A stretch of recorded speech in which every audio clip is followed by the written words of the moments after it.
Good morning students.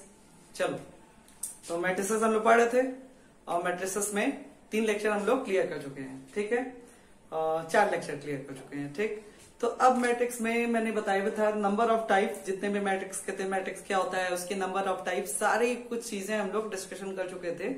और उसमें कुछ एक्स्ट्रा भी चीजें मैं बताया था आपको, टाइप्स में कुछ एक्स्ट्रा भी टाइप मैंने आपको बताया था। और ये भी बोला था कि आपको बोर्ड्स के लिए तो ठीक है, जितनी रिक्वायरमेंट है उतनी तो पूरी हो रही है, बट अगर आप एक्स्ट्रा पढ़ लेते हो और मैं पढ़ा दे रहा हूं तो आपको कोई रिएक्शन तो नहीं होना चाहिए। ठीक है, तो रिएक्शन मत करवाना और एक्स्ट्रा भी पढ़ना। तो उसी में से एक टॉपिक आज स्टार्ट कर रहा हूं, ट्रेस मैट्रिक्स। ये आपके बोर्ड्स में नहीं, ठीक है, तो बोर्ड्स में नहीं लेकिन फिर भी पढ़ लोगे, आसान चीज है, बिल्कुल आसान है, हर साल कंपटीशन में आता है इससे क्वेश्चन।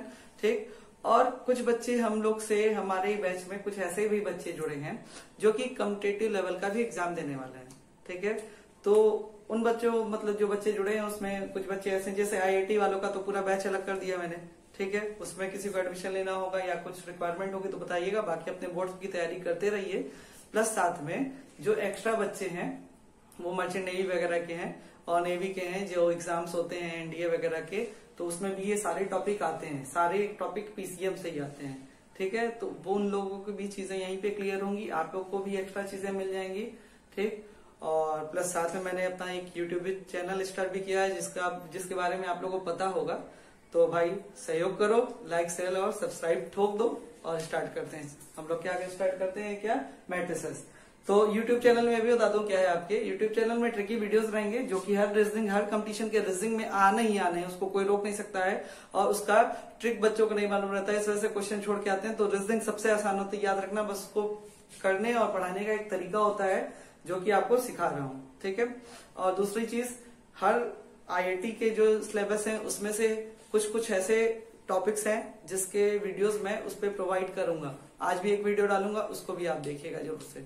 चलिए ठीक है, आते हैं हम लोग इस पे ट्रेस मैट्रिक्स पे। ठीक है, ट्रेस मैट्रिक्स का मतलब क्या होता है, the sum of the elements of the square matrix A lying along the principal diagonal is called the trace A और डिनोटेड बाय ट्रेस ए और TRA। ठीक है, कह रहा है कि the sum of the elements of a square matrix lying along the principal diagonal, तो principal diagonal के साथ में जितने भी प्रिंसिपल डायगोनल जब बनता है तो उसमें जितने एलिमेंट होंगे उन सबका जो सम होता है that is called trace A. Simple सी बात है, प्रिंसिपल डायगोनल आप जानते हो। ठीक, और अगर उन्हीं प्रिंसिपल डायगोनल के सारे एलिमेंट का सम कर दोगे जिस दिन, उस दिन वो क्या कहलाएगा, ट्रेस ए कहलाएगा। जैसे मान लो एक अगर 3x3 का मैट्रिक्स लेते हैं और यहाँ पे लिखा A11, A12, A13, ये क्या लिखा है, A22, A21, A22, A23, और यहाँ पे क्या लिखा है, A31, A32, A33। अच्छा, प्रिंसिपल डायगोनल बताए भी थे, डेफिनेशन भी लिख पाए थे, क्या यही, सॉरी, प्रिंसिपल डायगोनल बताए थे, डेफिनेशन बताए थे, क्या होता है, यही होता है। ठीक है, तो जहां पे सेम एलिमेंट होते हैं, I और J सेम होते हैं, वो प्रिंसिपल डायगोनल होता है। तो प्रिंसिपल डायगोनल की बात जब हम लोग किए तो देखिए A11 प्रिंसिपल डायगोनल है, A22 भी प्रिंसिपल डायगोनल में, A33 प्रिंसिपल डायगोनल में।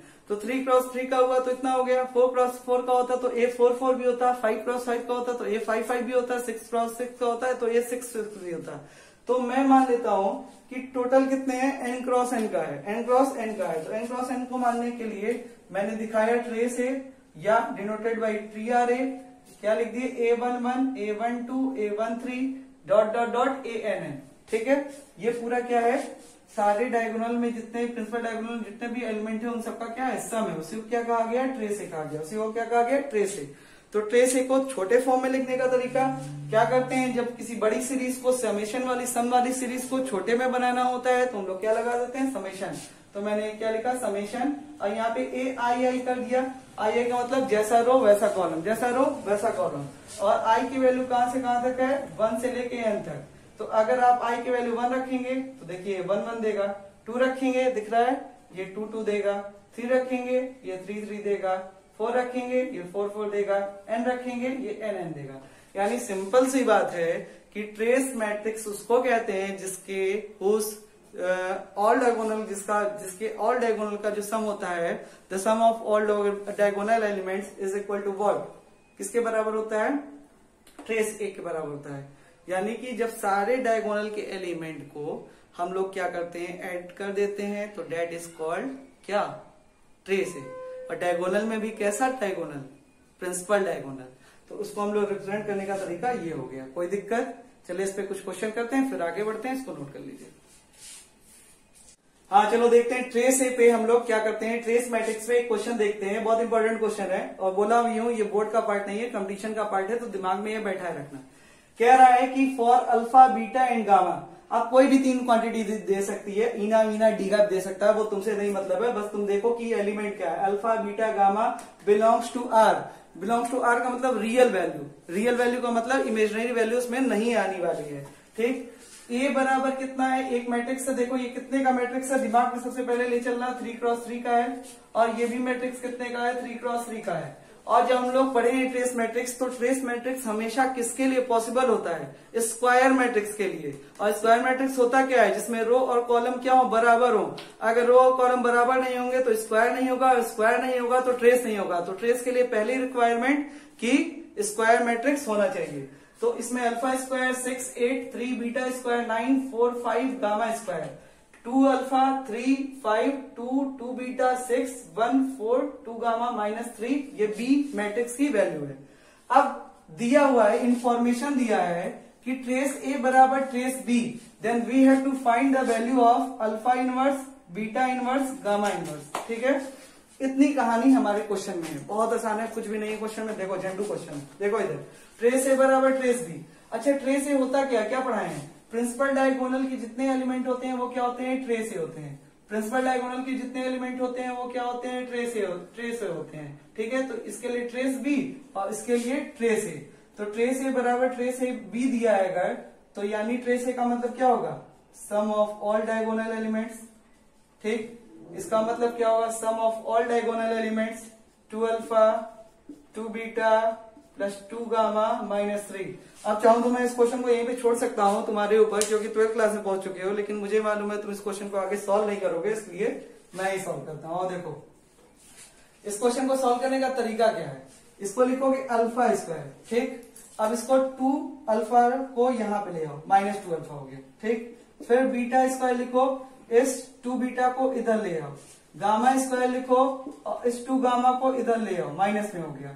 अच्छा ये -3 इधर आएगा तो प्लस का 3 होगा और बराबर में इक्वल टू में क्या हो जाएगा, 0 हो जाएगा। ठीक, क्या दिखाई दे रहा है, एक लाइन और लिख सकता हूं मैं। ठीक है, देखो अब ये क्या हो जाएगा, अल्फा स्क्वायर।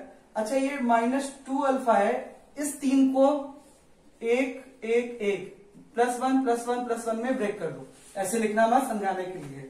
तो 1 इसको दे दिए, फिर इसको लिखे, फिर 1 1 इसको दे दिए, फिर इसको लिखे 1 1 इसको दे दिए। ठीक है, मतलब 3 था, एक इसके पार्ट में चला गया, एक इसके पार्ट में चला गया, एक इसके पार्ट में चला गया, कोई दिक्कत।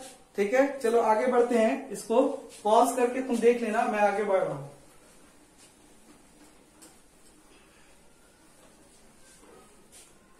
देखना यहां से, देखो बचपन में कुछ पढ़े थे, a square -2ab plus B square क्या होता है, a माइनस बी का होल स्क्वायर। ठीक है, याद आया कुछ, याद आया, a square plus B square -2ab, a minus B का होल स्क्वायर, ये भी क्या बना, a माइनस बी का होल स्क्वायर, तो ये क्या हो जाएगा, बीटा -1 का होल स्क्वायर। फिर ये क्या हो गया, गामा -1 का होल स्क्वायर बराबर कितना हो गया, 0। कोई दिक्कत। अब याद रखना एक चीज, दिमाग में बैठा रखना, यदि 2 या 2 से अधिक क्वांटिटी का सम 0 है तो वो अलग अलग 0 के बराबर भी होती हैं, ये चीज दिमाग में बैठा रखना। ठीक है, ये बहुत बेसिक चीज है, क्लास 4 में अपना पढ़ाई आती है, लेकिन हम लोग उस समय याद नहीं रखते हैं। ठीक है, द सम ऑफ 2 और more quantity is equal to 0, then the value of all is individually equal to 0, वो अलग अलग भी 0 के बराबर होती हैं। ठीक, तो अगर इन तीनों का स्क्वायर का सम 0 के बराबर है तो ये भी एक बार अलग से 0 के बराबर होगा, ये भी एक बार अलग से 0 के बराबर होगा। ठीक है, और ये भी एक बार अलग से 0 के बराबर होगा। ठीक, अच्छा अल्फा -1 का होल स्क्वायर 0 है तो स्क्वायर जाएगा, कोई फर्क नहीं पड़ेगा, 1 उधर जाएगा, अल्फा बराबर 1, बीटा बराबर 1, गामा बराबर 1। ठीक है, तो दिक्कत, अल्फा बीटा गामा की वैल्यू 1 आ गई, किसकी वैल्यू पूछा था, देखो यहाँ पे पूछा था alpha inverse beta inverse gamma inverse. Alpha inverse जगह 1 रखेंगे, इनवर्स हो गया। बीटा इनवर्स जगह 1 रखेंगे, इनवर्स हो गया। गामा इनवर्स जगह 1 रखेंगे, 1 हो गया। कोई दिक्कत? अब ध्यान देखो, 1 का इनवर्स है तो 1 का पावर दुनिया में कुछ हो रहे 1 ही होता है, याद रखना। 1 का पावर दुनिया में कुछ भी रहे वो क्या होता है? 1 ही होता है। तो ये भी 1 आएगा, ये भी 1 आएगा, ये भी 1 आएगा। कितना हो गया? Answer is 3। तो हमारा आंसर आ गया ट्रेस ए का कि अगर हम लोग को ट्रेस ए बराबर ट्रेस बी दिया था, फाइंड द वैल्यू ऑफ इसकी, तो हमारे पास कितना आ गया? 3। बहुत इजी क्वेश्चन था, देखने में टफ लग रहा था, लेकिन जैसे तुम सीख गए तुमको भी आसान लगने लगेगा। नोट करिए इसको, फिर आगे बढ़ते हैं। देखो एक छोटा सा टॉपिक है और ये तुम्हारे जो 20 नंबर के ऑप्शनल क्वेश्चन आ रहे हैं एक नंबर के, वो एग्जाम में आ सकते हैं। इससे रिलेटेड क्या है? डिटर्मिनेंट ऑफ, अच्छा उससे पहले ये भी देख लो, ये लिख दिया ऊपर, ये तुम पढ़े भी हो, मैं तुमको इसको डिटर्मिनेंट में पढ़ाया हूं। अगर किसी मैट्रिक्स का ट्रांसपोज लेते हो फिर उसका ट्रांसपोज करते हो तो वही मैट्रिक्स पर से मिलता है, इसलिए ज्यादा चर्चा नहीं किया उस पर। ये जैसे डिटर्मिनेंट का था वैसे ही किसमें है? मैट्रिसेस में है। ठीक है, ये सबको मालूम है। Determinant of a square matrix की बात करते हैं। किसकी? Determinant of a square matrix की। अगर कोई मैट्रिक्स है, अगर if a matrix A B C D, जैसे मान लो ए बी सी डी है, तो ये क्या है? 2x2 का है। ठीक, 2x2 का है मतलब कैसा है? स्क्वायर है। देखो ये सब बात दिमाग में तुम्हारे बैठ ही रहनी चाहिए, देखते ही बता दो 2x2 का है तो स्क्वायर है, 3x3 का है तो स्क्वायर है, 4x4 का है तो स्क्वायर है। अगर कोई मैट्रिक्स ए है और वो 2x2 यानी स्क्वायर मैट्रिक्स है, ठीक है, तो उसका जो डिटर्मिनेंट होगा वो हम लोग नॉर्मल डिटर्मिनेंट पढ़े थे, क्या लिखे थे? इस साइन को हटा देंगे और नॉर्मल डिटर्मिनेंट का साइन लगा देंगे, और जब इसको सॉल्व करेंगे तो क्या होगा? डिटर्मिनेंट को सॉल्व करने के लिए क्या होता है? एडी, जब ऊपर से नीचे मल्टीप्लाई करते हैं तो एडी, और नीचे से जब ऊपर जाते हैं तो माइनस का बीसी। तो एक चीज सिंपल सी दिमाग में बैठा लो, कंफ्यूज मत होना। किसी भी मैट्रिक्स का डिटर्मिनेंट जो होता है वो एक्चुअली में हम लोग डिटरमिनेंट ही निकालते हैं। मतलब किसी मैट्रिक्स को दिया है, उसके साइन को हटा के, ऐसे बक्से को हटा के तुम सीधे 2 लाइन कर दो और उसका डिटरमिनेंट निकाल दो, तो वही क्या कहलाता है? Determinant of a square matrix. इसी वजह से डिटरमिनेंट मैं पहले पढ़ाता हूँ और मैट्रिक्स तुमको बाद में पढ़ाता हूँ। मैक्सिमम लोग क्या करते हैं? डिटरमिनेंट क्या होता है बाद में पढ़ाते हैं, मैट्रिक्स पहले पढ़ाते हैं। इससे सारा कंफ्यूजन कभी भी तुम्हारा खत्म नहीं होगा, हमेशा कंफ्यूजन में रह जाओगे। मैट्रिक्स पढ़ोगे वहां आएगा डिटरमिनेंट, मैट्रिक्स पढ़ोगे आएगा डिटरमिनेंट, हमेशा परेशान रहोगे। तो किसी भी स्क्वायर मैट्रिक्स का ही डिटरमिनेंट पॉसिबल है, अदरवाइज किसी भी मैट्रिक्स का डिटरमिनेंट पॉसिबल नहीं है। समझ में एक बात आई कि सर आप तो पढ़ाए थे कि डिटरमिनेंट जो होता है वो हमेशा स्क्वायर होता है। बिल्कुल सही है। तो डिटरमिनेंट जब स्क्वायर के लिए निकलता है तो उसका जो हम लोग डिटरमिनेंट, किसी मैट्रिक्स का डिटरमिनेंट निकालेंगे वो भी तो स्क्वायर होना चाहिए। यानी कि दुनिया में कोई भी मैट्रिक्स हो, अगर वो स्क्वायर मैट्रिक्स है तभी उसका डिटरमिनेंट पॉसिबल है, अन्यथा उसका डिटरमिनेंट पॉसिबल नहीं है। दिमाग में बैठा लो, क्वेश्चन 1 नंबर में आ सकता है। ठीक, दूसरी चीज 1 नंबर में क्या आ सकती है? पूछता है कि singular and non singular matrices.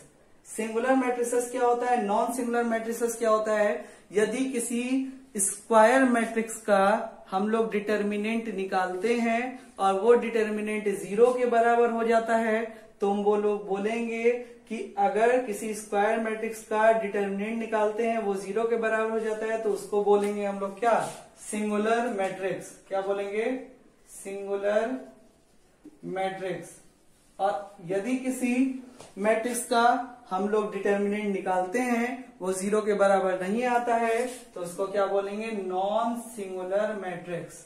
ठीक है, दिमाग में बैठा लो क्या कि अगर किसी मैट्रिक्स का हम लोग क्या निकालते हैं? डिटरमिनेंट निकालते हैं और वो 0 के बराबर आ जाता है सिंगुलर, 0 के बराबर नहीं आया तो नॉन सिंगुलर। ठीक, बस यही एग्जाम में आएगा कि सिंगुलर मैट्रिक्स क्या होते हैं। लिखा होगा ऑप्शन में डिटरमिनेंट ए बराबर 0, determinant A is greater than 0, is less than 0 या नन ऑफ दिस। तो ऑप्शन क्या लगा के होगे? Equal to 0। ठीक, कोई दिक्कत? तो आज हम लोग ट्रेस सीखे और मैट्रिसेस के बारे में पढ़ लिए। तो नंबर ऑफ टाइप हमारे सारे खत्म हो चुके हैं मैट्रिसेस में। पहला एक्सरसाइज आपकी जिम्मेदारी लगा लेंगे, वैसे कुछ बचा नहीं लगाने के लिए, सब चीज हम लोग डिस्कशन कर चुके हैं। ठीक, किसी बुक से क्वेश्चन उठा के पूछ लीजिएगा पहले एक्सरसाइज से, फिर नेक्स्ट हम लोग वीडियो में दूसरे एक्सरसाइज की बात करेंगे, ऑपरेशंस की बात करेंगे। तब तक के लिए thank you class, bye bye.